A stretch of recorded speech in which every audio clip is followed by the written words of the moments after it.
And it's good to see so many people here for our second seminar in a series on housing. The next one will be on greening our homes, and the first one on the private rented sector. And this one is based on what's the purpose of social housing.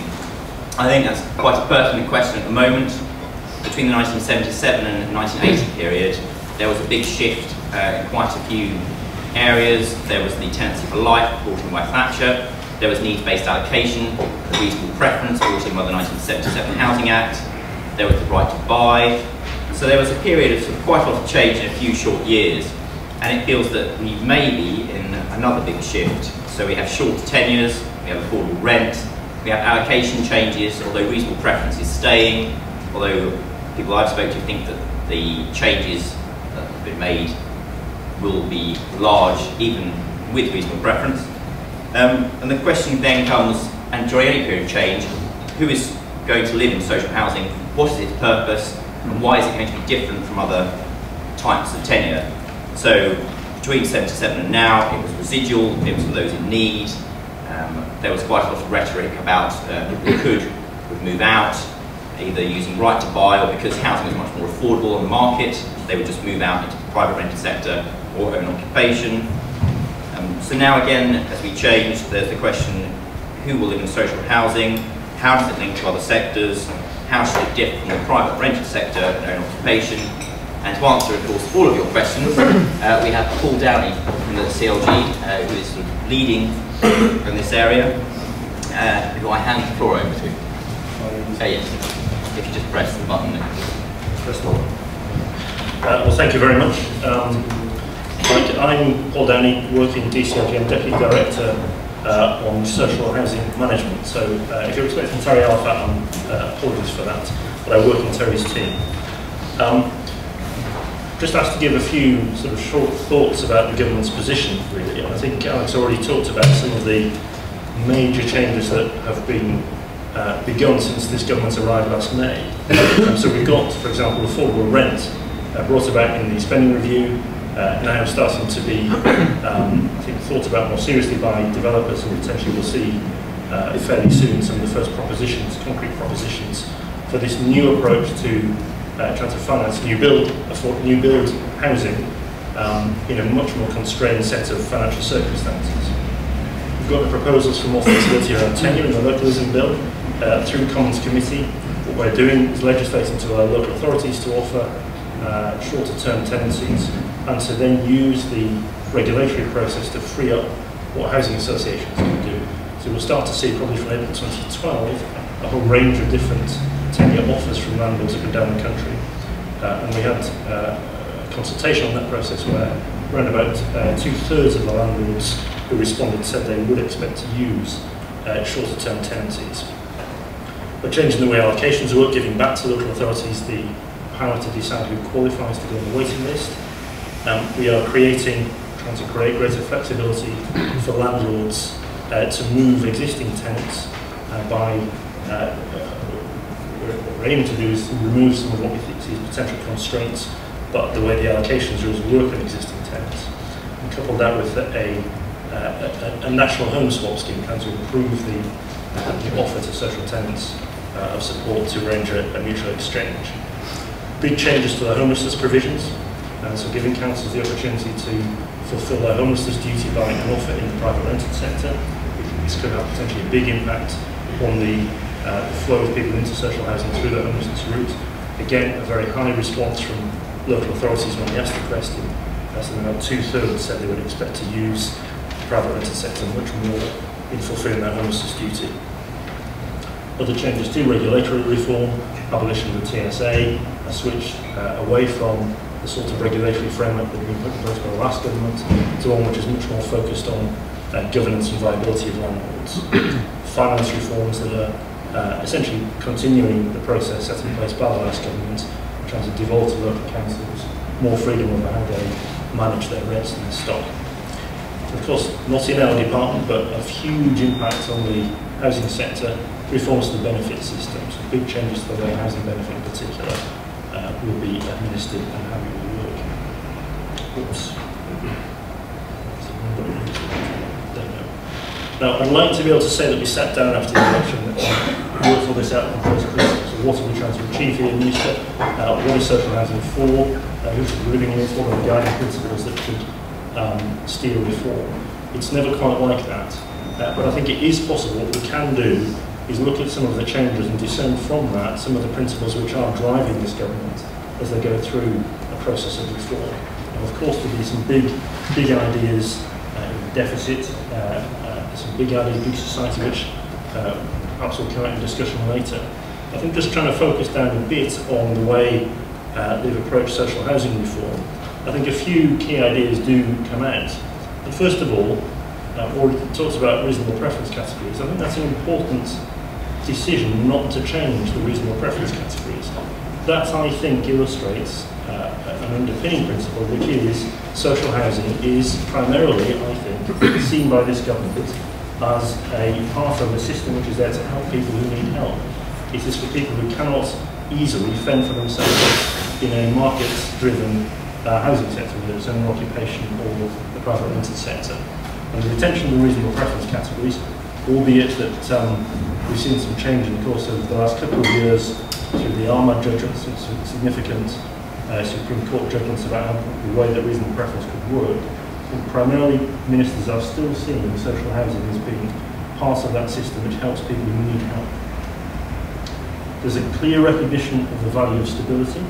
Lifetime tenure is not being abolished. We are creating opportunities for other offers alongside lifetime security, but we still expect to see a large number of tenants in the future being offered lifetime tenancies of one form or another. And I think that's part of a recognition. So there's an influence here from the Lib Dem part of the coalition, but I think it's there in both parties, that the stability which social housing offers is very often a necessary part of what social housing is. It's not simply, if you like, a transition tenure. It is something which in some cases will be necessary for households to get established and for people to construct their lives around. That, I think, fits with that third proposition, the idea of a springboard. I think we saw springboard being used in the sort of late Caroline Flint days as part of the language around what social housing should be for. I think it's still there, it's still used by ministers. Social housing can be what people need if they're in difficult situations in order to turn their life around. So it can be a reason to work, a reason to stabilise in a family after it's become disrupted through family breakdown or whatever. But it's about supporting aspirations. It's not about putting people into a tower block or council estate, to use the derogatory language, and leaving them there. It should be something which helps people move on in their lives. There's a clear sense about localism. Eric Pickles may just chant localism when he came into the department as his driving philosophy. And in a big sense, in social housing, we've seen centralisation of decisions. Since you can see the way that reasonable preference works to try to set it in Westminster the criteria for access to social housing. So keeping that, but we do want to try to localise more of these decisions. It's incredibly difficult to make trade-offs between competing groups of people who need a limited stock of social housing. There's a strong sense that too many of those decisions have been effectively controlled from Whitehall and Westminster. So trying to put decisions down to a local level. And fairness too. Fairness between people who are in social housing and people who like to be. Fairness between people who are taxpayers and funding, whether it's housing benefit or the support that social housing offers, effectively subsidised rents. So trying to create more of a sense that the system is a fair system, people can understand and feels legitimate. Having said all that, having sort of looked for some principles underlying reform, lots of the reforms are actually driven not by high flow principle, but by sheer practicality. The ministers came in, they looked at the system, and they saw a system that was not working well. So when you've got 1.75 million people, households, on a waiting list, lots of those people, those households have no practical chance ever of getting an allocation, ever getting protected. If they did, they have to wait years. It's interfering with people's expectations, with sort of a false sense of entitlement. If you put your name on a waiting list, eventually you get something. And a waiting list, that one just doesn't feel like it represents a system that's working. The stock itself is not effectively used, not efficiently used. very large numbers of households are under-occupied, very large numbers of households are overcrowded. One of the big drivers of changing tenure rules is to try and resolve some of that under-occupation. Low mobility. This might be a good topic to discuss a bit later. It's been a very strong theme of Grant Shapps since the days he was in opposition. He looks at the rate of mobility in the social rented sector, compares it to the rate of mobility in the private rented sector. I think it's too low. I think that's contributing to, in particular, a lack of ability for people to take up real technical employment. Of course, the rate in the social rented sector is not so very different from the rate in the owner-occupied sector. So there's a debate there to be had about whether this is a legitimate aim to pursue. But work itself, just looking at the numbers of people in work in the social rented sector, it is far the lowest of all the tenures. You would expect that given the way that we select people to come into the social rented sector. But there doesn't seem to be evidence that it's providing a clear leg into work, a clear support into work. So, I should conclude there. I think there are some principles which are important in the line of reforms, but let's not kid ourselves that this is a principles-driven set of reforms. Much of it is around taking a system that is not working well and trying to make it work better. Thank you, Paul. Our next speaker will be Dr. Harlington Shelter.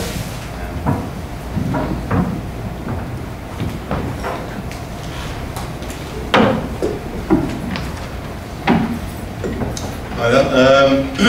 It's quite an interesting discussion to have at this time, as has been said. And a good chance to potentially step back and have a look at some of those first principles, even with the amount of things that are currently going on through the localism bill and welfare reform.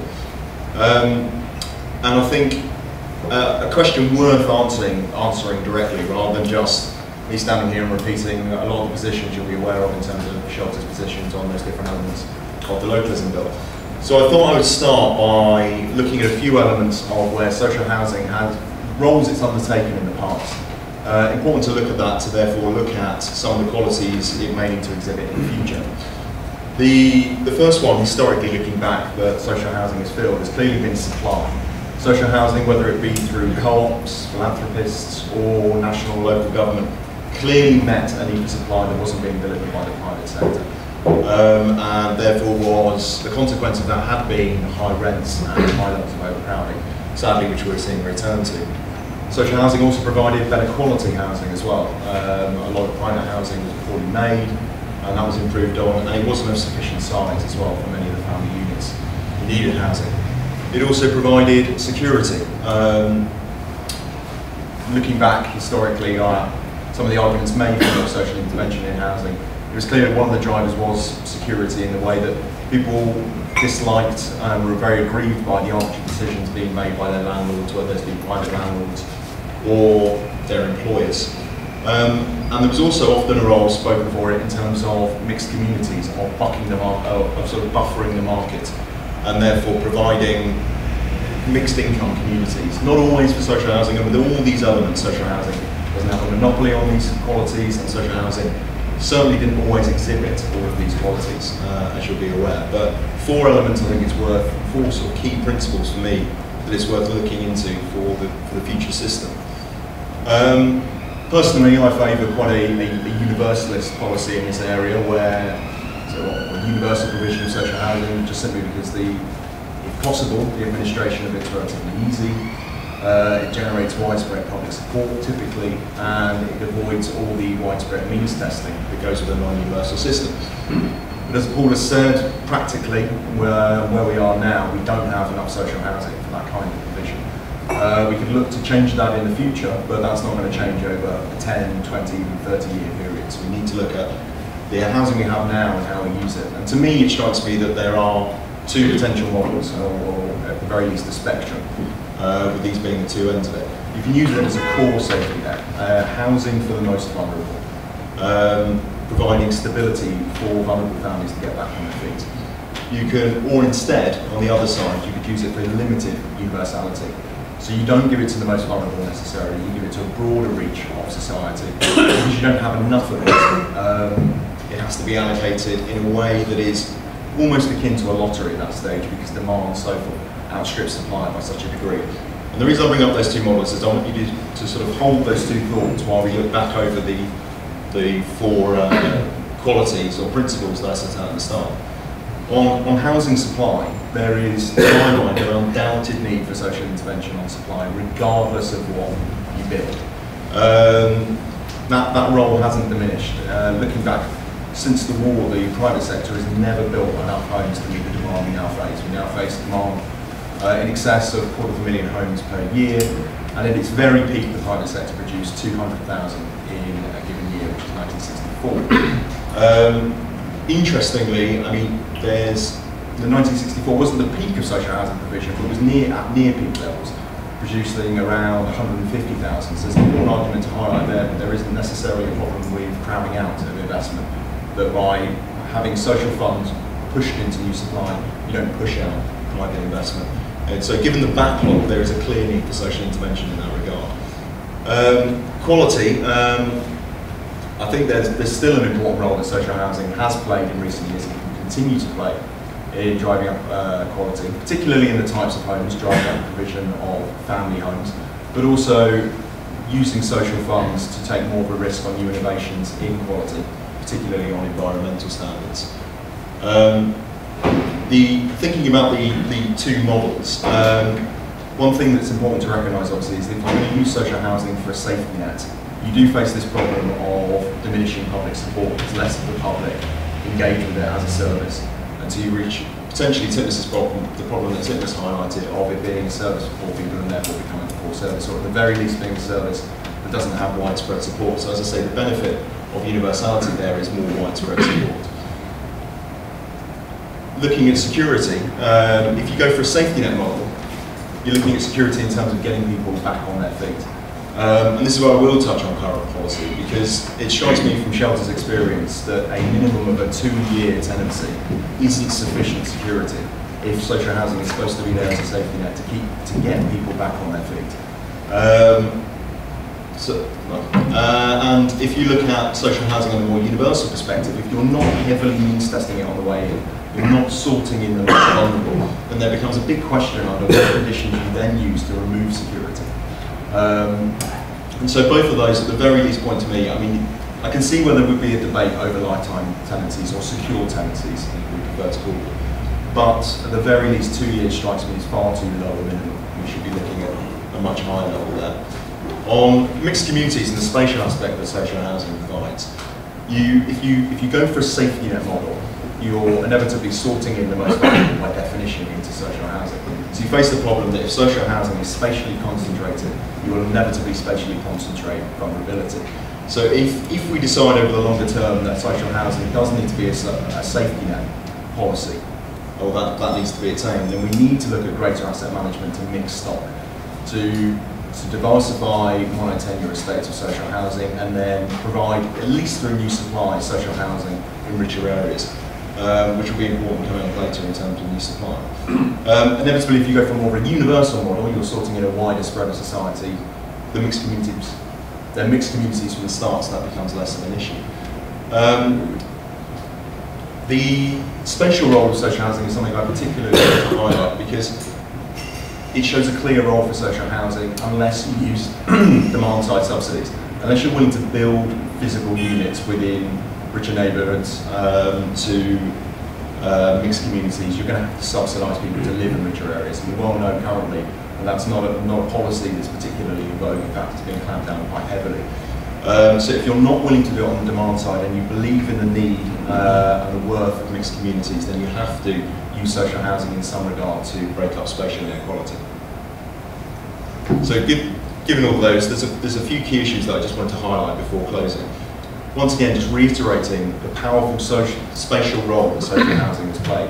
If you have a largely private housing system, there seems to be almost an inevitable push towards the market concentrating wealth in different areas and concentrating poverty in different areas. If you're not willing to compensate that on the demand side using things like housing benefit, then you really need to be making sure that your new supply compensates for that. So that poses important questions about making sure that affordable rent where it's used is delivering family accommodation in high demand areas rather than in areas where rents are potentially lower. There's a big issue of those outside of social housing, and that's a big issue whether you use social housing as a safety net or whether you use it as a more universal proposition. And I know this potentially goes slightly beyond the terms of debate, but I think it's really important to highlight, which is if you go for a safety net, there's a big group of people between those in the safety net and those in home ownership who will be relying on the PRS.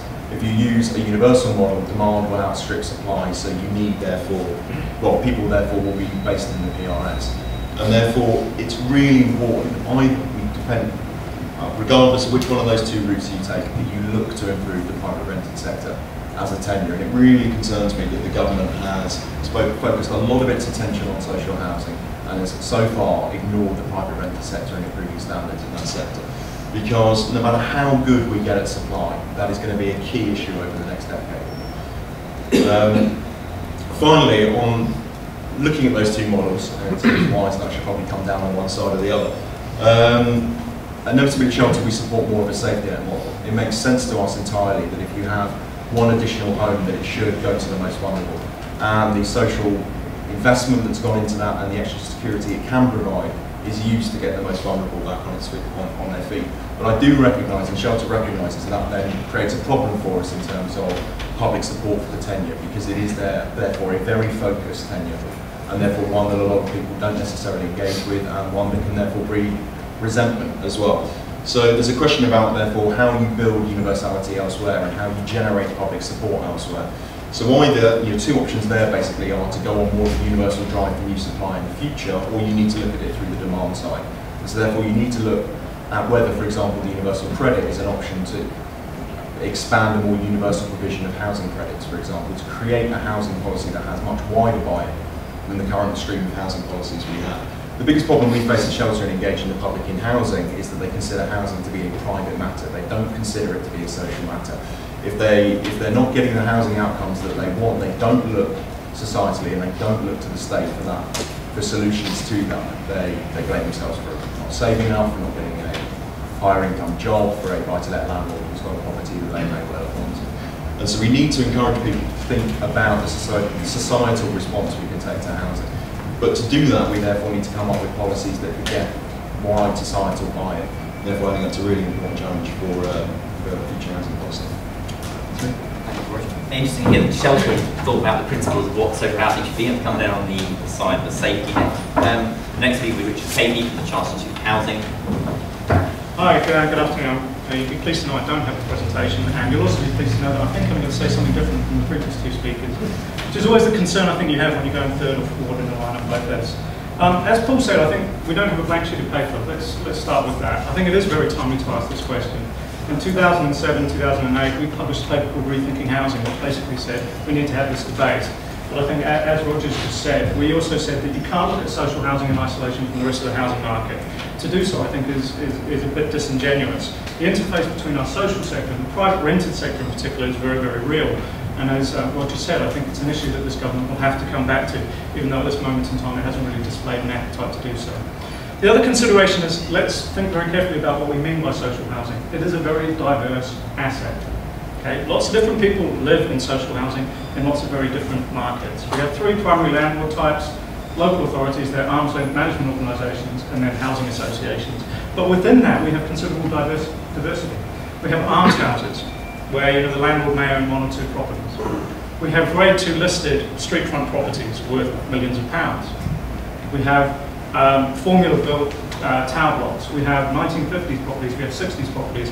We have a range of properties up and down the country. So when we're thinking about social housing, one of our starting points is we need to understand that diversity. Critically, we also need to understand that there's a diversity in the funding models for that, in terms of how those homes are built, how those homes are funded, in terms of the amount of subsidy that's gone into them historically, but also actually the amount of rent that tenants have paid into them over many, many generations. It's not a simple picture. Also, I think one of the things that we need to understand is that they operate, despite that diversity, in a consistent regulatory framework. So that regulatory framework, we always talk about the Tenant Services Authority, or the Housing Corporation, or the regulator around quality. Well, actually, probably one of the main considerations is actually the regulation of price. So the determination of rents, and they all operate under that same framework. That same framework around standards and price, but they operate in very diverse markets. So the difference between a social rent in London and a private rent is very significant. The difference between social rent and a private rent in somewhere like Hartlepool is very small. We have markets in the country where the social rent is higher than the private market. And it is seen and viewed by the consumers of those properties, by the tenants, as a different type of choice, a different role in that marketplace. It is seen as a higher quality service with higher management standards, and they're prepared to pay a premium price for it. So one of the starting points when we talk about social housing is to actually understand what we've got and actually get the facts right in terms of what we're talking about. We can't base ourselves in London, look at the issues in the London housing market and assume that that is the fundamental issue that we're dealing with here. The second point that I would make is that's the kind of providers. One of the things we need to think about is the tenants. Tenants and residents, the consumers of housing. And I'm delighted Christine's here. A couple of years ago, the CIH did some work with Cambridge where we actually asked that fundamental question, who lives in affordable housing? So we've done work about the demand side, who wants to live in affordable housing, but we actually asked that fundamental question, who's living in it already? And again, we're not just talking about general needs housing here. We have sheltered accommodation, we have supported accommodation, we have specialist accommodation, which caters for particular client groups in our communities. So again, there was the huge diversity that we need to take into account. Now, most people coming into the sector are also a different demographic. The way that we're using the housing stock is changing. It's a younger generation. What we've actually got just now in the social sector is actually quite an interesting divergence. You've got a lot of young people coming in, and you have a lot of older people. That gap in the middle is the one that's getting smaller and smaller. We also have people's aspirations and expectations about what social housing is achieving for them changing. So we're actually seeing a reduction in the number of people in social housing who are seeing it as that kind of stepping stone and transition to something else, whether it might be private renting or to owner occupation. And part of that is actually because people are aware of the changing environment in which they're living. You know, we have young people in the country, whether they're living in social housing at home with mum and dad or in the private sector, who are increasingly saying, actually, I'm not going to be able to afford to buy. I'm not going to be able to get that deposit together, and I'm not going to be able to service a mortgage in the communities that I've grown up. If you apply that to people living in the social sector, they have that same view, obviously. You know, they're not, tenants are not some kind of group of people who are completely disjointed from the rest of society. They are inherent in our society. What we are seeing, however, is some trends that we can analyse. And again, you know, despite the fact that we said we're not starting on first principles, actually in 2005-06, we did go back to first principles on a lot of stuff. You know, you will have read John Hills' work. You will have read Martin Feinstein's longitudinal analysis. You will have read Martin Cave's analysis that wasn't actually just about a regulatory construct, but was looking at some of these issues from quite a fundamental point of view and asking some very tough questions about what are the changes in profile that have taken place, what should the social sector be looking to do into the future. And in fact, some of the kind of issues that we're trying to contend with these days are really kind of coming out of that. But I would actually agree with Alex in terms of the question, what is the purpose of social housing? It's one that we've kind of tipped over around the edge of. We've said, okay, we've got problems with mobility, therefore we'll take this step. We have issues around the number of people who are living in social housing who are of working age but aren't in work, therefore we'll take specific steps around that. But we haven't actually gone back to that first principles and said, what are we trying to achieve here? And I think that's something that it is timely that we do that. Partly because I think we've started on a journey. You know, the changes that are happening today, whether it's about the affordable rent model, whether it's about the shifts in how we approach tenancies going forward, whether it's some of the changes that we're thinking around in terms of finance, whether we're talking about time-limited tenancies, and whether we're talking about welfare reform, all of these things are actually taking us in a direction. And I don't think it's a direction that we'll see a U-turn on.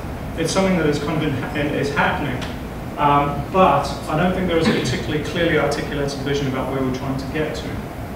You know, are we actually going down that route where we are looking to move away from this, as Roger said, the universal approach, the idea that social housing is a public good, that it is one of the post-World War II constructs, like the NHS, like universal education, in our society that is accepted and understood by everybody as a good thing for our society, as a good thing for our communities. Are we actually taking quite bold steps, and I use that term bold in terms of big steps, away from that model towards actually thinking about social housing in a much narrower definition, which is as a means to be able to support somebody to afford a home, as that safety net, as just about a way of providing a roof over somebody's head. And arguably we're starting to take those steps, but I don't think we've actually gone and said, is that the right thing? What are the costs and consequences of that? Because indeed, that was one of the fundamental questions that was actually raised in John Hill's analysis, was there are a number of different ways that you can support people with their housing costs. The way that we do social housing, in terms of investing in stock, actually owning and managing an asset, investing in communities, thinking about what we want to achieve in terms of mix and societal composition, is something that we actually view as a positive. And there are other ways that we could do that, but we have chosen to go down that route. I think one of the things that we're starting to do now is really test that. And I think in particular, if you look at the changes in the welfare reform system, you know, the questions about should people on low incomes be able to live in high value market areas? That is the fundamental question that is being asked through some of the welfare reform changes that are coming through. And I think that question will increasingly be teased out and asked in the social sector as well. You know, we are having conversations, there are debates going on about whether the social rent should be allowed to float to market rent with subsidy given to individuals. Now that will be very, very challenging. I don't think we've got, you know, certainly this government is committed in this spending review envelope not to move away from the current rent model. However, I think that debate will come back time and time again. It is the direction in which we're heading. And I think what we need to clearly understand, and certainly what we tried to suggest back in 2007-8 with Rethinking, was that actually this is the debate that is going to happen. And we need to engage in that, but we need to engage with it from a starting point, which is what is the best approach for tenants and residents, so from the consumer. How does that interface with those other elements of our public life? For example, the welfare system. For example, social mobility. For example, those questions that have been asked today around choice, around personalisation, around fairness. And let's actually come up with something which is coherent. I think the concern that I've got at this moment in time is that the changes that are happening just now, and I think Paul articulated this quite clearly, are kind of being driven by financial pressures. They're being driven by a moment in time about how we make better use of existing homes, how we build new housing, how we reduce the welfare bill, rather than by that consideration of that fundamental question. Now, I realise that that's, you know, we don't live in an idealistic situation, as Paul said. You know, we have a starting point, we have an existing set of circumstances. But in terms of how we think about where we are going next, I do think we need to have a clear vision about what we're trying to achieve. And if we do go down particular routes, to actually fully understand the consequences of those actions. So I guess a couple of kind of final questions from me. In terms of key questions I think we need to consider in this.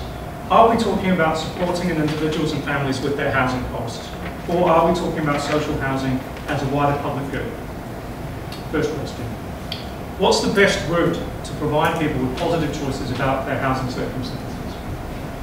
Is that something which is about an intervention in a moment in time that doesn't change with their circumstances? Or is it about something that is more flexible? In this kind of market, we can't dodge that critical question, which is, what is the most cost-effective way of actually doing this? You know, what is the most cost-effective way of providing support to those individuals and families? What's the most effective way of actually creating that platform, that home from which people can succeed? I think there is a real sense of frustration that for all the amazing work that's going on out there in communities, that we still don't have the kind of success that we'd like in terms of being able to provide a brilliant platform for people to be able to really succeed in terms of meeting their aspirations. We do fall short in that area. And some of those things are out of our control. They are to do with the wider job markets in which people operate. They are to do with the wider economic circumstances. But I think there are testing questions about could we be doing more and how might we achieve that?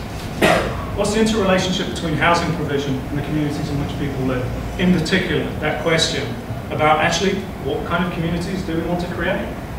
Do we want to create a London market, for example, at this moment in time, whereas if you're in the private rented sector, your ability to live in London in future years with the CPI indexation of LHA is going to mean that you're going to have to move further and further and further out of the city as those job markets, as those housing markets get squeezed and squeezed and squeezed. You know, in effect, what we are saying with those changes is that lower income families in receipt of housing benefit or the universal credit will not be able to live in certain parts of this city. And we're accepting that. That question, I think, will start to get asked by some about the social sector as well. We need to be really, really clear as to why we see value in that, what that brings as a public good to all of us. And I think Roger articulated it really well. One of the advantages of a universal system, and I still don't think we've achieved this, is that people understand it and buy into it and believe in it.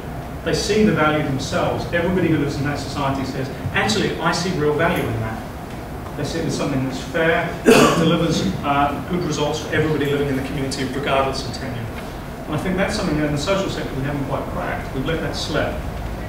And then finally, this key question, as I started with, what is the interface between the social sector and market housing? And both private rented sector and own occupation. You know, can we actually deliver really fundamental reforms in one without thinking about the shape of the market as a whole? You know, can we actually, should we be looking at changes in the social sector on the scale that we are today without thinking about that interrelationship with the private rented sector? A primary example would be the idea of being able to discharge your duty by settling people in the private rented sector. That's fine, and there can be conditions that local authorities will be able to put in relation to the homes that they settle people into. But it doesn't really address that kind of fundamental question about, you know, some of the quality, some of the management services that exist in the private rented market, and whether we should be looking at driving up improvements in that sector, in particular, given that we know that that is a growth part of our market going forward. People who can't afford to buy, people who can't afford, can't access the social sector, but we are going to be housing in that private market.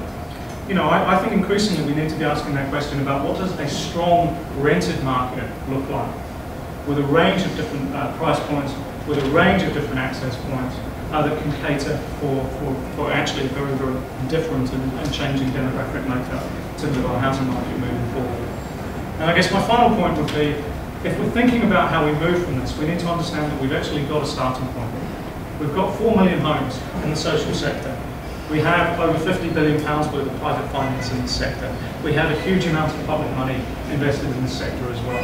We have a housing benefit bill that was up to £21 billion a year. We have over 9 million people living in this sector. The changes we make to this are incredibly significant. You know, the changes that we will make to this affect millions and millions of people's lives, and we need to think them through very, very carefully. Thank you, Richard. And finally, we have John Hocking, the Joseph Rowntree Housing Trust. Thank you, good afternoon.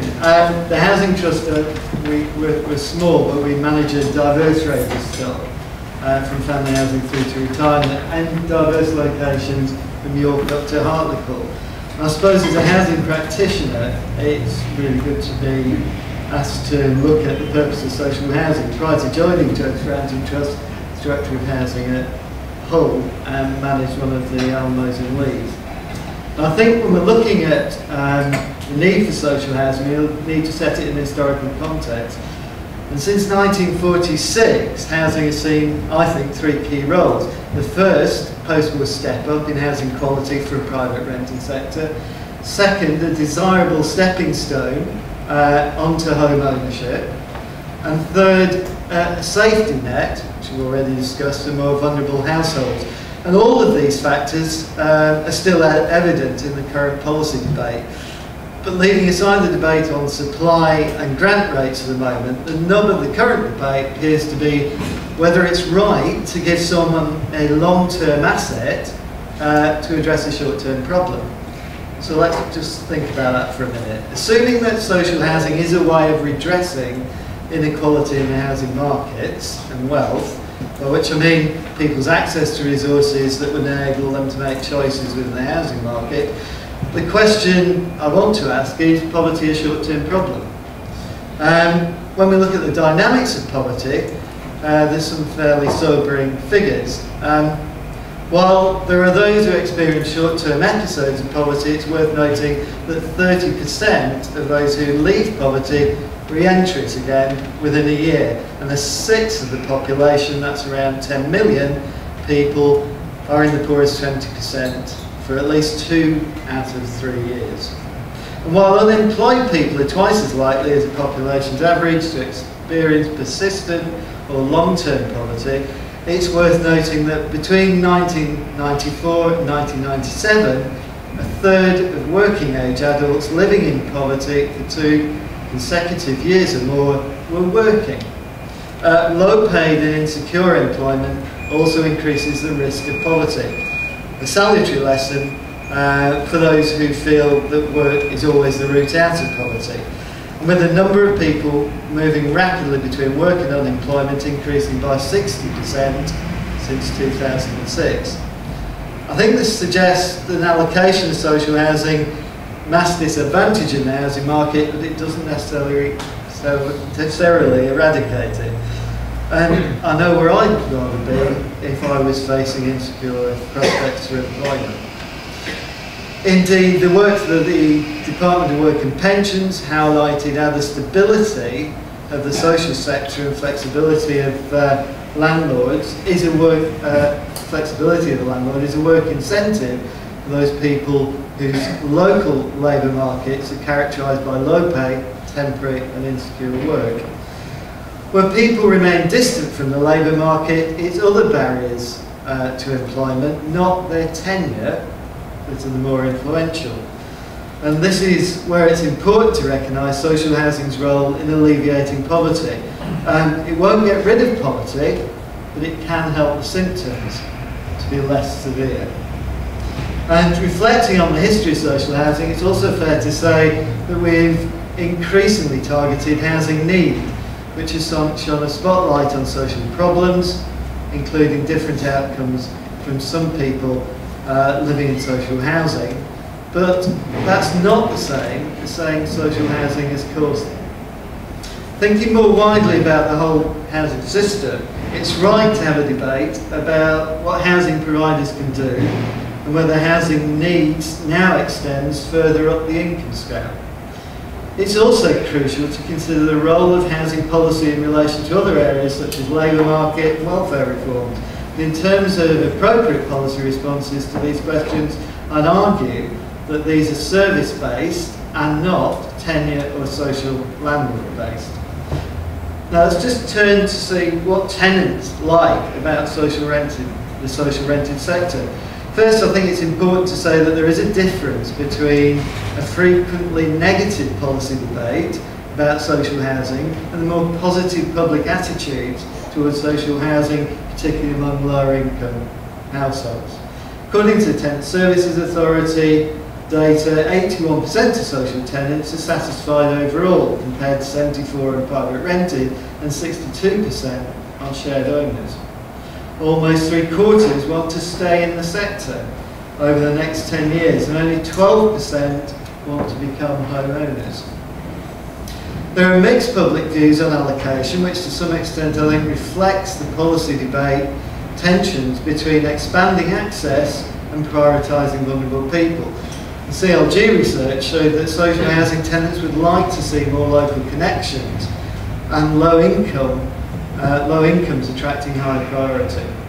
However, overall 75% of people in the study thought that those with children should get priority. In a more in-depth work which considered constraints in supply, they felt that targeting the most vulnerable would be appropriate.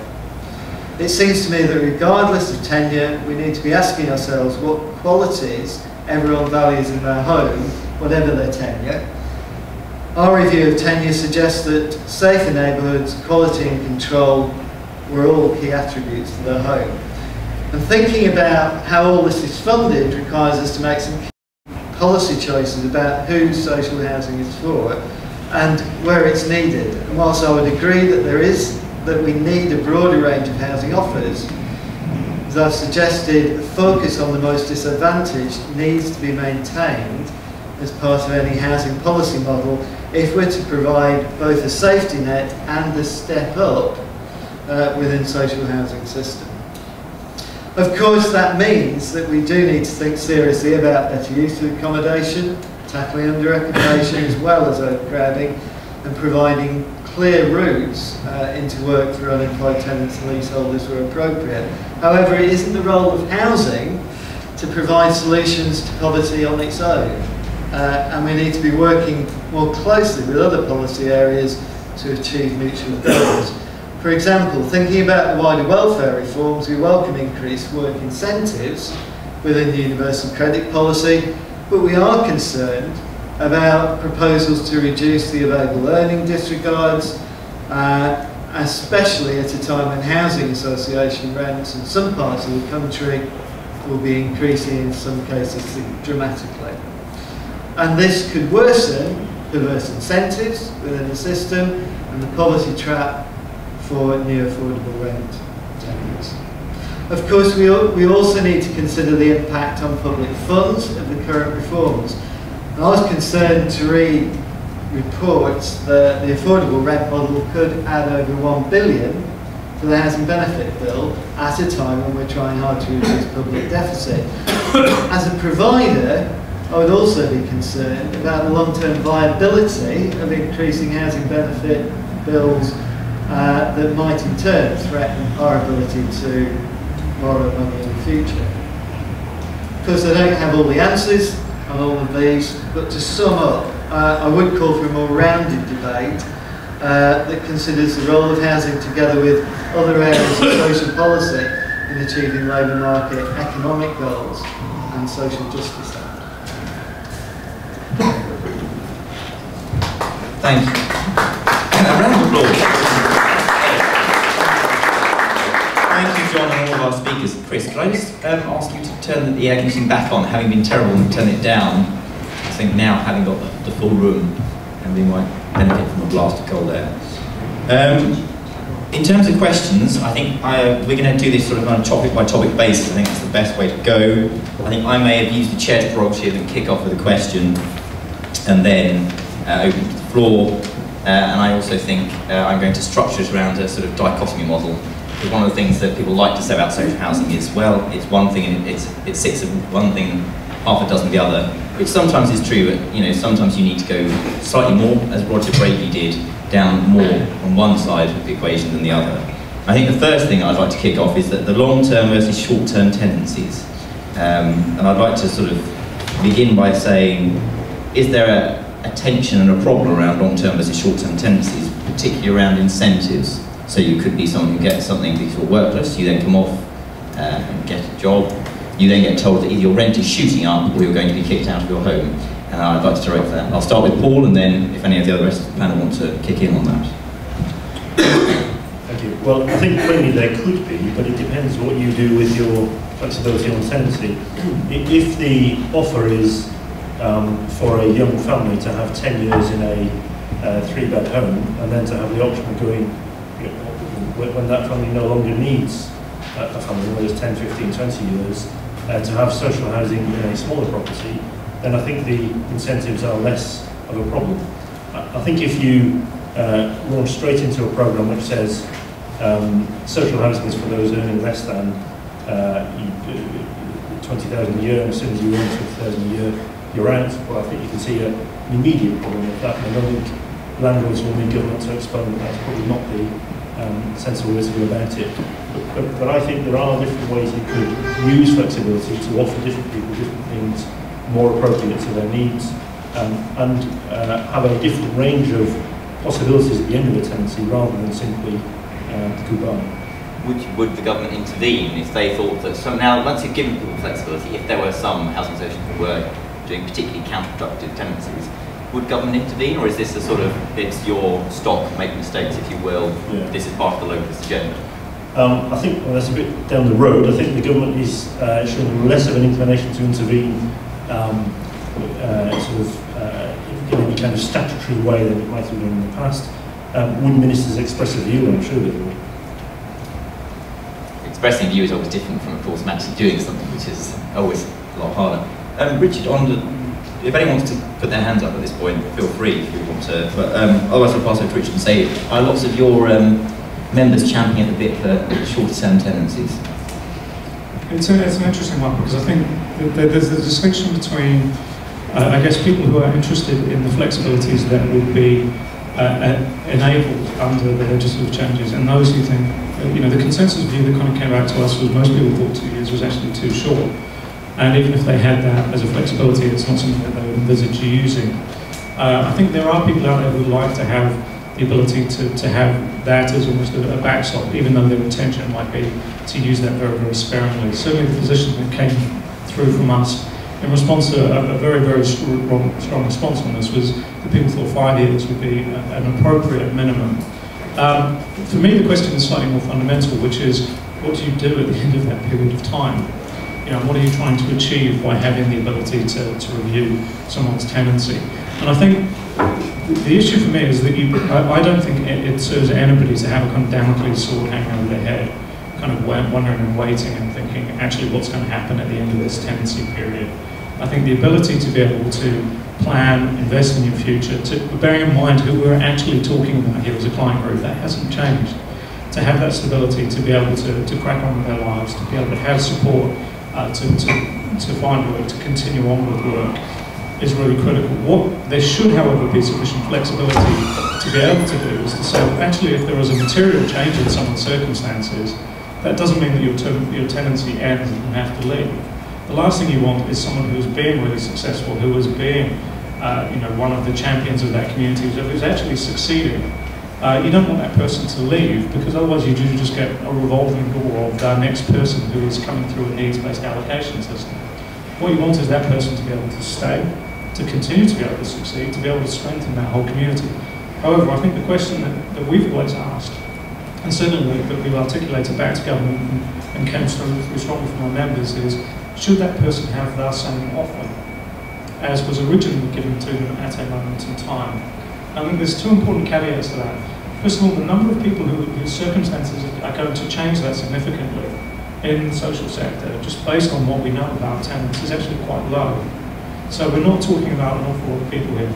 Secondly, there is an administrative cost in being that much more actively engaged in people's lives. It is a different way of providing social housing. But actually, under the changes coming through the legal system, landlords are really being asked to do that anyway.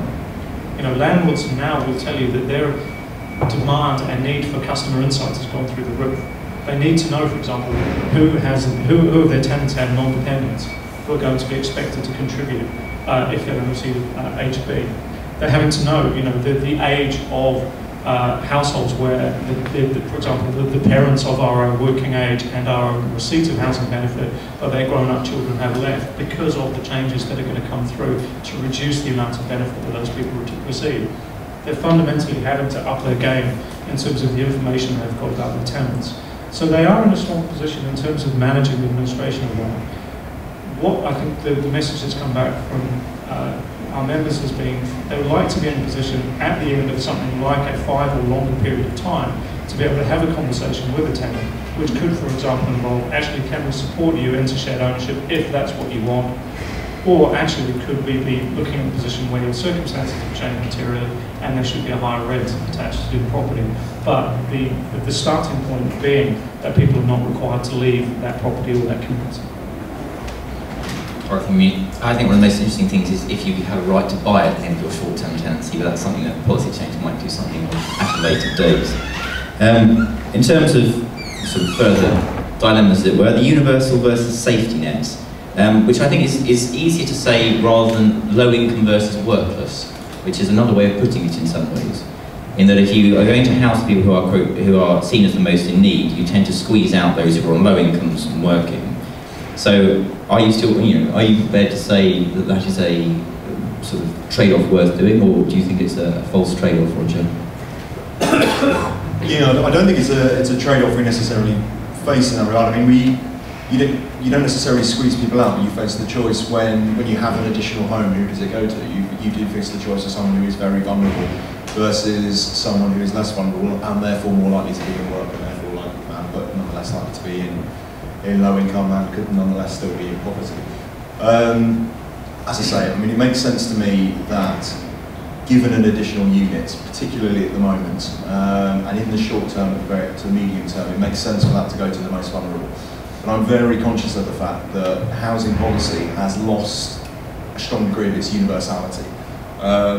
As my chief executive, Campbell Robbs, often fond of repeating, when Beveridge did his report, as the foundation of the welfare state, housing was up there with health and education as one of the universal policy areas. And health and education have retained their universal status, while over the last 60, 70 years, housing has very much lost that status. And I'm very conscious that to deliver for the most vulnerable, as Shelter wants to do, we need to engage a broader reach of society in housing policy, and therefore over the longer term, particularly with new supply or forms of housing credit, we need to come up with solutions that benefit a wider reach of society, but disproportionately benefit the vulnerable more. So I think in the short term it will be a trade-off between the more vulnerable and those on low income, but over the longer term I would hope that we can come up with the kind of policies that avoid us having to make those kind of trade-offs. I think we argued in recent work that the main thing is getting the market cost of housing down, which then means that you can prioritise those who are in need without necessarily sort of bypassing entirely low commerce, because more of them could move into, with adequate support, sort of own occupation. I think that's our argument over the long term, how you get around that. But, we shall see. So, the lady at the back. You're right about bringing down the cost of market housing. It would be great if we could do that, and we know more problems like this too. Just two questions. First about allocation schemes. So Rachel Blake is on the housing function. Allocation schemes. We in East London all wanted to keep the reasonable preference criteria. I don't think many people didn't. But realistically, how much local flexibility will there be with local allocation schemes if there are still these reasonable preference criteria? I think that there should be, but I think we should be as honest as we can about how much actual flexibility that gives to local authorities for that case-shaping mixed community agenda. Second, two questions. To what extent do the panel think that social housing was a mid-20th century invention for a mid-20th century economic problem? And what's the difference between the economy then and the economy now, which suggests that the policy response in the 20th century should be any different to now? I'll pass over to Paul. I'll just say you should be making housing affordable, which is all about how high house prices have all kinds of negative impacts, which we did last year. And I'll just add, before you answer on the reasonable preference, I mean, I've spoken to someone who said that they think that you will be able to give more homes to low-income households. And this was someone who thought this was a good thing. They thought that reasonable preference includes sort of, could be included the affordability of property, etc., etc. And they just thought that they were going to be able to, regardless of whether reasonable preference was changed, shift their allocation policy. I mean, is that your understanding of how it's going to work? It's a good question. In late 2009 we produced some statutory guidance under the old government. John Healey was minister then, which really drew on the Supreme Court judgment from earlier that year, which had made some quite bold statements about the freedom with which local authorities should be allowed to construct their allocations policies. Now, I think the picture until then, as we see it through national statistics, is about 90% of people who come to social housing fall into one or more of the reasonable preference categories. So clearly, certainly to a national level, there will be much local variation, but at a national level, reasonable preference dominates the way social housing is allocated. Now, the message that we tried to push at that stage with that government was you've probably got more scope than you may have taken over local authorities to adjust your allocations policies to meet different kinds of local pressure. So yes, you've got to give preference to people in those categories, people who are homeless, people who are overcrowded, people who are suffering hardship. But you've probably got more freedom to give it to people who you might want to pull into a particular estate to change the mix, change the balance, use your local lessons policies to offer homes to people who are trying to take particular kinds of work. That was a message we put out quite strongly in late 2009. We haven't yet got good information which tells us whether that's made much of a difference. There might be people in the room today who can say something about what difference it has made. But I guess that's going to be, that guidance that we give out, that court judgment, could prove to be quite significant in places where authorities take full advantage of the freedom which the court said they enjoyed. On the 20th century, so that's a bit political for a civil servant. So I might ask Richard on the point about allocations. I might ask John about the 20th century, after Richard, John about the 20th century social housing in mid-20th century, the solution for mid-20th century problem. Good. We wrote the allocation stuff for CLG, so we know a little bit about it. There is flexibility in that. I guess one of the things and you know, New Mrs. Ahmed basically has given local authorities flexibility around local lettings plans. Certainly the feedback we're getting from people around the country is that people are using that quite creatively. But you know, let's not kid ourselves. There is flexibility there, but it's not, you know, complete flexibility. You know, you've got to operate within the statutory framework that continues to exist. But there's more room for manoeuvre than previously was the case. Where I think is slightly going to be interesting is allocation to 80% rent, because the assumption is that the 80% rent model, or up to 80% rent, because in London people aren't really going to get that close to that in most parts of the market. The assumption is that that's for the same people. So it's for the people coming off common housing registers. So this is not an up to 80% market rent product for working families or people who are trapped in that kind of mid-market. It's the same client group at a different price point. That's all it is. And I think that's going to be a difficult one for local authorities to reconcile in terms of how they operate their registers, and similarly housing associations in terms of who they're trying to allocate those properties to. Certainly the people we've spoken to, again, there is almost an assumption that people are acutely aware of the universal benefit cap, and there is a risk that people may deliberately try to avoid letting those properties to anybody who's in receipt of benefits, because there is a risk that they just won't be able to sustain that going forward.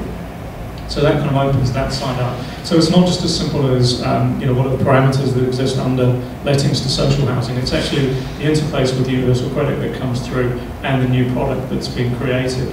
That's a lot of work that people are having to try and get their heads around. I think one of the things that I'm really quite positive about is that there are additional flexibilities, for example, around internal transfers that have come through as well for associations.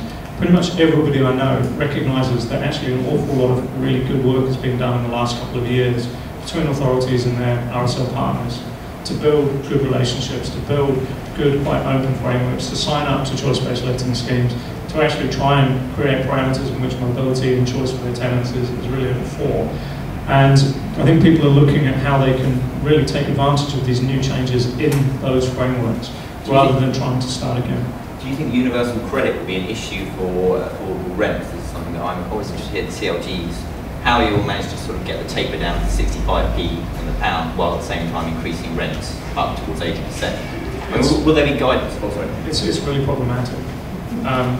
Where you've got a £26,000 cap and you're trying to charge up to 80% market rents, with the housing component of the universal credit, you run out of money very quickly. And if you model that, you can't get near the 80% rent in a lot of markets. There are real limitations to it. It's something that's particularly pronounced, and I think work is ongoing in relation to the welfare bill about options that could be pursued in order to create a bit more headroom on that. Okay. John, do you want to sort of comment? Yeah, really interesting question. I suppose going back in our history, Joseph Roundtree created New Year's Week because the alternative wasn't there, the good accommodation, not only the housing but the environment in which workers live. And he saw the connection between that and an improvement in people's lives. And I suppose it's the alternative, isn't it? The reason council housing was supported was because it provided a real visible alternative to the poorest standards. I suppose things go in cycle, give it time. How many people now can afford to get onto the owner occupation? And we're talking about 37 before you can do it. I think we're seeing a massive change in people's access to the housing market. People are being forced into the private renting sector, probably, and it's not their preference.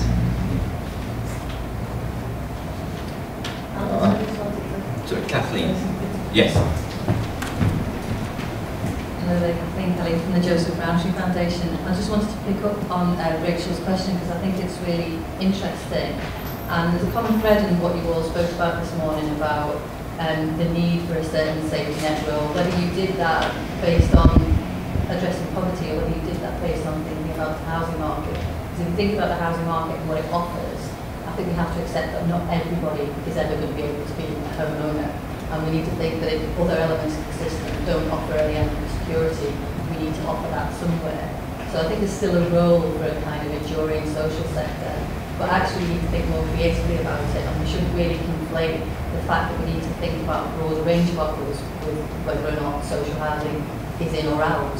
So I think you need to think of it as part of the mix. So it would seem to me that if you can have a broader range of offers that address that problem, then you're not going to catch people in universal credit with benefit caps, and you're not going to push them out of high-cost areas where we need low-wage workers. Then I think we need to think a bit more creatively about the housing system and housing policy as a whole.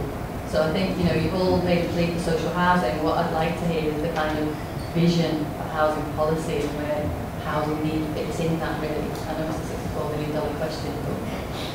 Our answer, our PX's answer is continuing to be that you can have a safety net without huge disincentives if you have cheap enough market housing, which we bang on about. And most of the time whenever we meet on standing one. And it's nice to hear in a social housing seminar that being raised, because I've often gone to ones where even the private rented sector and owner occupation are just sort of this bizarre land, far away, and nothing to do with what we're discussing. I mean, I always find it intriguing and good to raise that between 79 and 97, under the evil quotes and quotes conservatives, the waiting list fell because market housing was more affordable, which I think is a really key point in this debate. The solution, of course, may be different, that's the bit, but at least we're talking about a key issue. So, yes, the gentleman in... Hello, James Stevens, Home Restoration. I always get worried about talking about new models and sort of complex solutions, because I don't think they'll do anything to address what is the underlying problem. Christine knows about this very well, and that's just the extent of the housing undersupply in this country. So I think regardless of tenure, housing costs are rising for everybody, apart from those people who manage proportionate mortgages. So we do need to do something about that. Predictably, I think we probably need to look at the role of the planning system. After all, there are some gypsies and from Basildon who would quite like to build on their own land, and they've built some houses themselves very, very cheaply if they've got allowed to do that. And all power to their elbow, I say. But I wanted to ask a question about the discussion about social segregation and mixed and balanced communities, because I think that possibly goes to the heart of some of the discussion here, which has been the policy justification for supplying affordable housing over the last 20 years, when there was a movement away towards owner-occupation. And Roger, you sort of criticised the market in some respects for reinforcing the process of social segregation. I really would beg to differ. I think we need to look at sort of regional and local planning policies in that respect, and Lord Rogers' emphasis on the Lord about the towards an urban renaissance, which really the process was introducing the middle classes to deprived working class areas as a way of delivering mixed and balanced communities. Some of my members have just won against an extraordinary long legal battle out in Boston's Farm. It's a very posh district out in Leeds, and so very posh, but they just won permission to build 158 houses, 30% of which are affordable.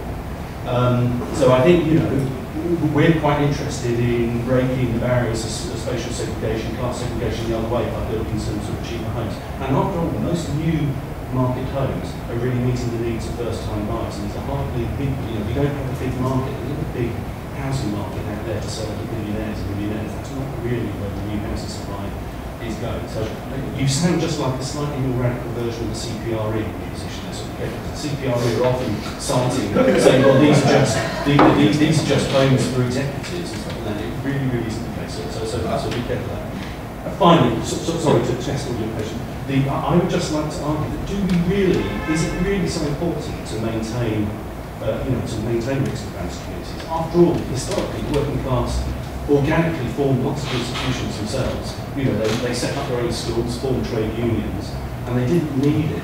They did that without the benefit of having polite middle class people telling them to do it. So, I think, is there a justification for providing social housing on that basis? I think you've stolen one of the last of the dichotomies, which I think is the expensive stock and sort of the safety net idea versus mixed communities. To me, I don't see how you can have you can have Georgian terraced houses and a safety net. You'll have the demand for those properties will be near infinite because they're so desirable, as shown by the fact the market price them at £500,000, £1 million. For me, to say that you're going to have a safety net and at the same time have very expensive stock is a contradiction and can only be sold by basically, I would say, selling off that stock that becomes available, reinvesting it into greater stock elsewhere. But I'm not sure if the mixed community debate has moved on enough yet.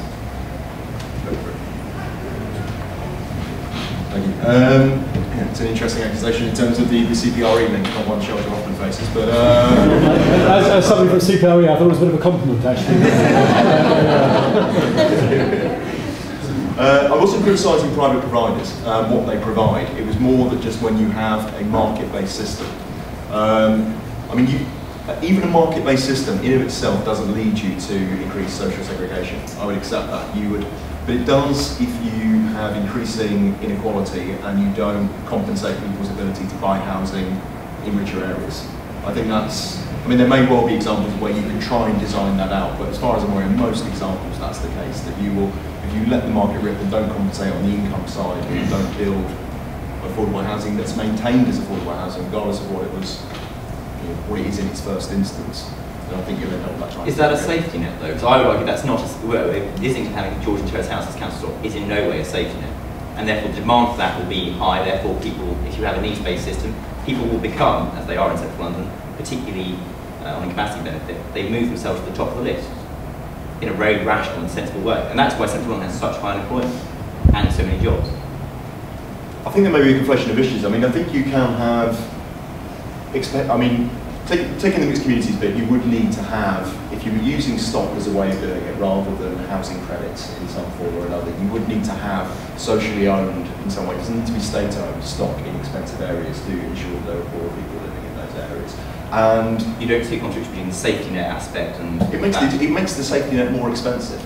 Yeah, but it makes the safety net more workable because you're not taking the most vulnerable, putting them all in the same community and having people with complex, chaotic lives living next to people with complex and chaotic lives in a similar state.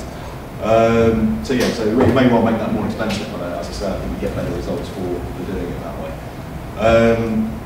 And just coming back to the spatial point more generally, I mean, I think this is, I know that some of the evidence on mixed communities and their different benefits is, the jury tends to be out on that, but to my mind at the very least, I think that is something that we should aspire to, and I think we should aspire to a London that retains a mix of incomes like any other, like other cities in the UK, and avoid the temptation or avoid the sort of sleepwalk into having cities that, or maintaining cities in the UK that have that kind of segregation, which, you know, often Paris is highlighted, and Washington DC and other places are highlighted. It happens in the UK as well, you know.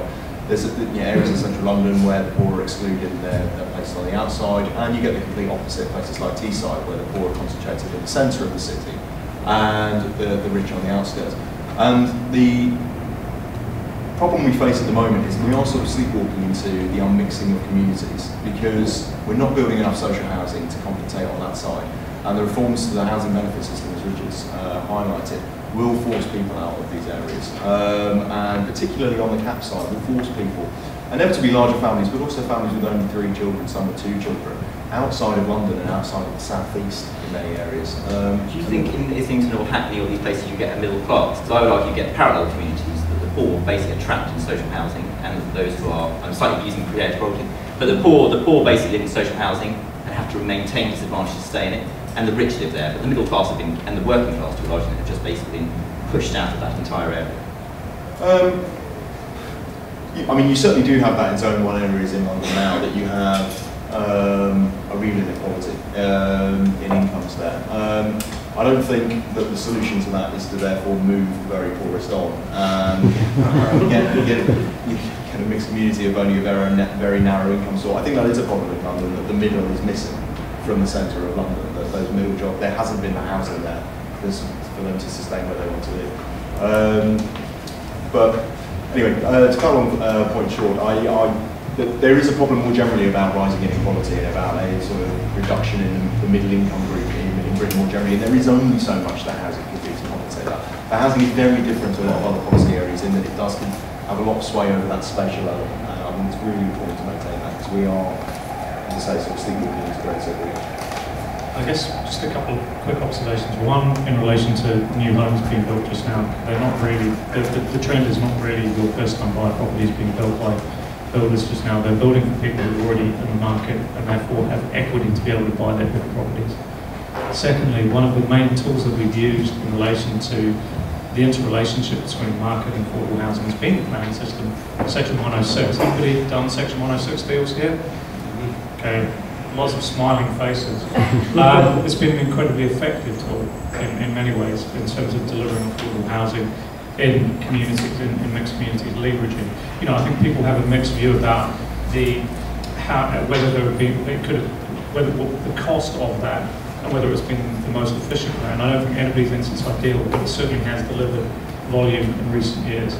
I think, you know, and now it's interesting Alex articulating that point about Islington, because I think that is the kind of debate that's starting to emerge just now, which is almost as one of, should people on low incomes and social housing live in really nice houses in neighbourhoods? You know, you kind of articulated some of the things that actually a lot of our politicians are tiptoeing around the edge of. I personally think the answer to that is yes. I think we've got people who have lived in Notting Hill for 30 years, who lived there a long time before it suddenly became very flash and affluent, who have had their families there for a very long time. But I do think there needs to be flexibility for landlords to be able to use their assets a bit more flexibly.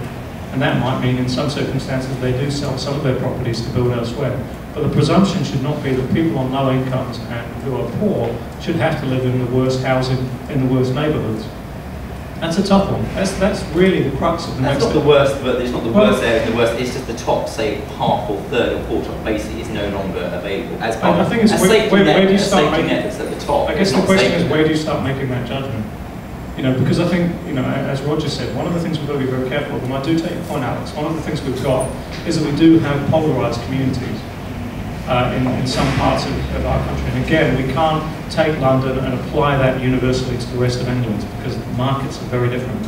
But in parts of London, we do have very polarised communities. We have incredibly wealthy people, and then we have people on low incomes.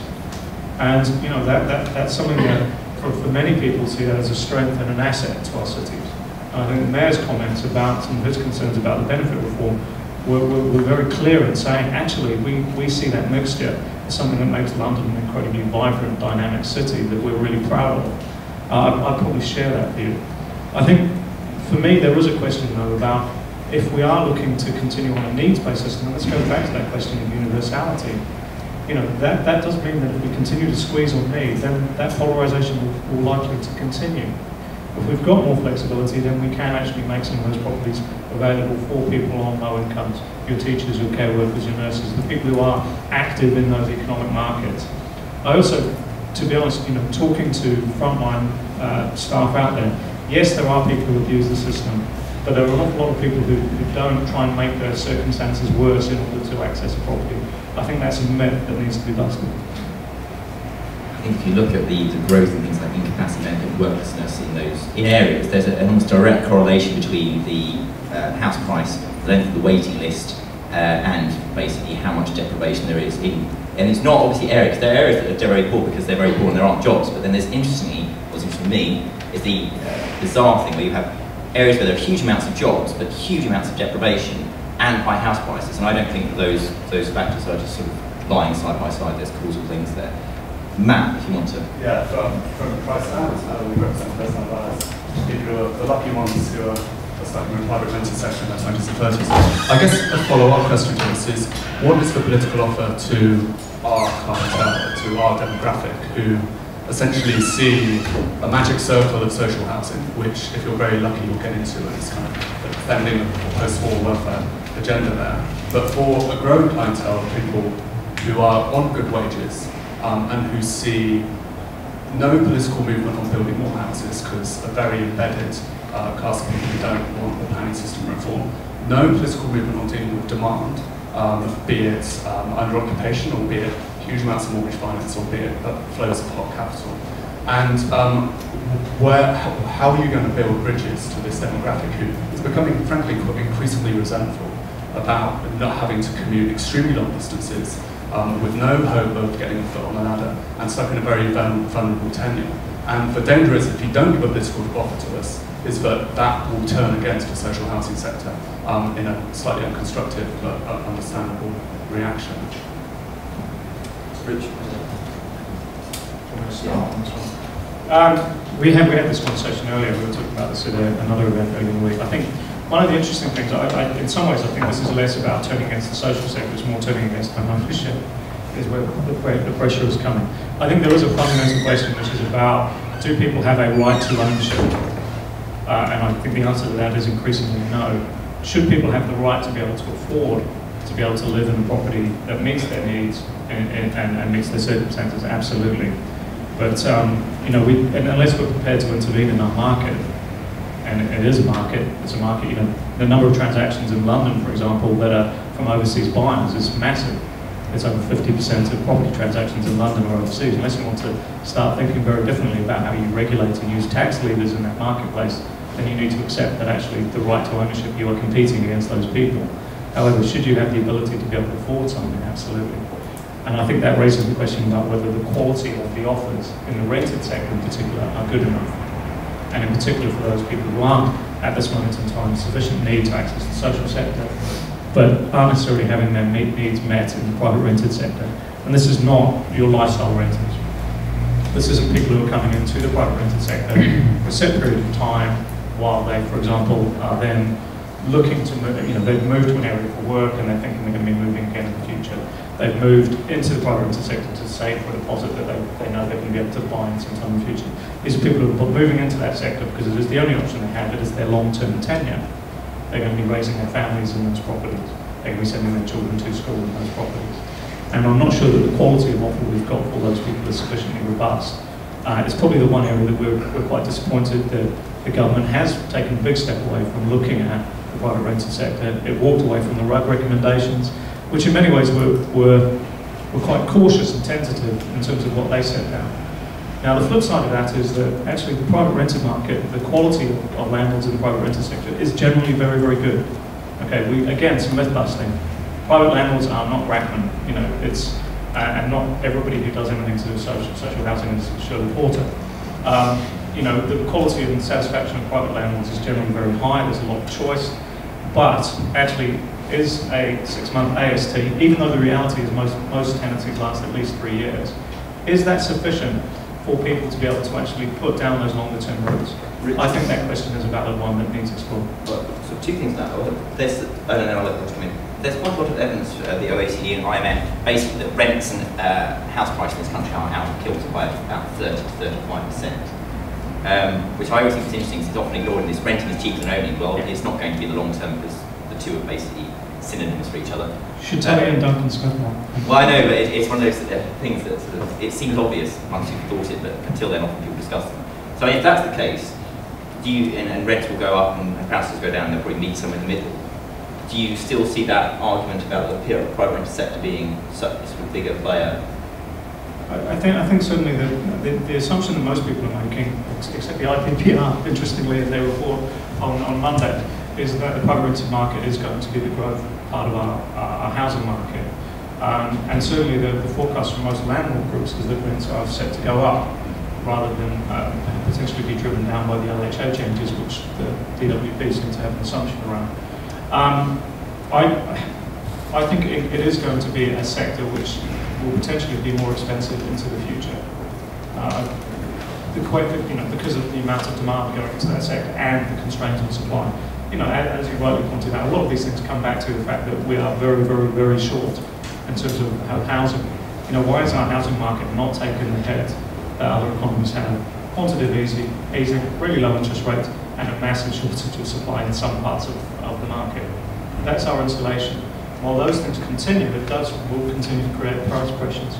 The price pressures in the private rented market are coming from people who potentially can afford to pay significant rents, but can't afford to get the deposits together to service they can service a mortgage, but they can't get a deposit together just now. If I a short yes or no answer to you before I pass it over to you, Roger, is do you own your own property? I do, yeah. I just thought, given that I'm in my 20s, I thought I'd ask that question. I'm in my late 30s. I know, I'm over 37, so I'm not I'll just give a relatively quick answer to it. I mean, as I know that, I mean, the non-political answer to that is a massive uplift in supply, is what is needed in the future. But I'm very conscious that's not a very politically savvy answer, and therefore you're not going to win many votes on a very abstract, large figure of future supply over a 10 to 15, maybe 20-year period. So my big concern for the next general election and the debates, my big concern is that housing isn't present, but hopefully we can get that up the agenda. The second one is that if housing is, the kind of policies we end up with are demand-side policies and gimmicky policies. So there's a big risk to my mind that what we end up with is a version of a first-time buyer grant of some sort that's not attached to supply, and therefore simply the supply-constrained market helps these prices up even further. So I mean, I don't know what the answer is to it, but we need to really make sure that it is tied to supply in whatever form it is, and therefore come up with products that really need new supply. They just can't be done in terms of demand-side subsidies. And just to add a sort of time period to that, and also give some credit to our hosts. I'm very conscious that a lot of the policy ideas on housing were put forward by the Policy Exchange in 2006-07. A lot of the ideas that Grant Shapps and others have taken forward, particularly on the planning side of things, came out of 2, 3, 4 reports in 2006-07. And so, as a sector, we haven't got that long. We don't have until 2010 to come up with these policy solutions that are tied to supply. we probably have until, till 2015. We probably have until about 2013 to come up with clear ideas that are appeal to that group, and also appeal to older voters as well, who don't have the housing they currently need and are clearly entitled to. Yeah, I would just say that on the housing stuff, Alan, who's in the front, did some excellent reports for us, 2005-07, and we returned to 2010, I making a report which basically slapped a big number on just how much not having enough houses costs, which has helped. And when you speak to governments, they are interested in increasing supply, but the problem is it has to be done in a way that doesn't get every NIMBY writing sackful of letters to particularly concerned and Lib Dem rural MPs. And so if all of those of you out in the social housing sector can help sort of apply pressure wherever you can, then that's always useful, because I think it's one of the keys to most debates in this country is better supply of housing. And on that note, the last question will come from the Commission for the Protection of Rural England. Thank you very much. Sean Spears, CPRE. I don't know where to start, but I mean, given the fact there clearly is a housing crisis in this country, given that there's huge evidence that the private sector, home builders, won't build enough houses. Somebody said that in their presentation at the beginning, that when we built a lot of houses in this country, when we've met housing need, it's been, under Labour governments or Conservative governments, it's been largely the provision of state housing or municipal housing. And given that we have a really dysfunctional housing market with sort of 10 years of house price inflation and then slumps and then more house price inflation, shouldn't the real need be to have a campaign for a massive increase in social housing? And CPRE has been sort of arguing this rather quietly, because it's not our core remit, for 5 or 10 years, which is really why we are a more radical version of Shelter. Shelter followed this boneheaded idea that if you increase supply without doing anything about demand, you will bring down house prices. A strategy that was so singularly unsuccessful in America, Ireland and Spain, which has now got sort of no planning controls, massive increase in house building, massive increase in house prices, and now a big slump.